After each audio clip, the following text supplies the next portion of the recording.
School college বাণিজ্য সব জায়গায় তারা দখল দিয়েছে। আমরা বলেছি তাদেরকে ঢাকা আটবাসে আপনারা বাঁশের লাঠি তৈরি করুন।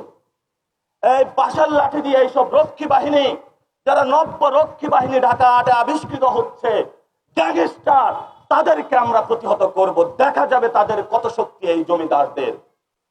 ওসমান হাদি চলে গিয়েছেন, ওনার দেখানো পথ ছিল ইনসাফের পথ। আমাদের পথ তিতুমিরের পথ, হাজী শরীয়তুল্লাহর পথ। আমরা এই পথে যাব।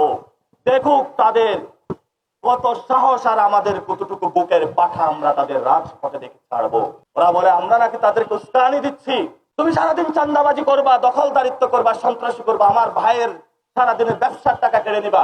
আমি যদি তার পক্ষে কথা না বলি, আমি যদি তার পক্ষে দাঁড়াই, তুমি বলো উস্কানি হচ্ছে এটা। আর তুমি যে সারাদিন একটা মানুষকে এসে সন্ত্রস্ত করা, বিল্ডিং দখল করো, হোটেল দখল করো, রেস্তোরাঁ দখল করো, জায়গা দখল করো, জমি দখল করো, স্কুল দখল করো, এমনকি কবরস্থানের জায়গা পর্যন্ত তারা মসজিদের জায়গা দখল করে নিয়েছে। মাছ বাজার থেকে সবজি বাজার, প্রত্যেকটা জায়গায় তারা বাংলাদেশে দখলদারিত্ব চালাচ্ছে। 5 তারিখের পরে আওয়ামী লীগের যারা গুন্ডা বাহিনী, সন্ত্রাস বাহিনী, তাদেরকে আশ্রয় দিয়ে নতুন বাহিনী আপনি গড়ে তুলেছেন। আপনার বাহিনী এই তখ্ত তাগুতকে ভাঙার জন্য এক নাসিরউদ্দিন পাটোয়ারি যথেষ্ট। সময় নিয়েছিলাম, আমরা বলেছিলাম, মনে করেছিলাম আপনারা সভ্য হবেন। সভ্য জগতের ভাষা আপনারা শিখেন নাই।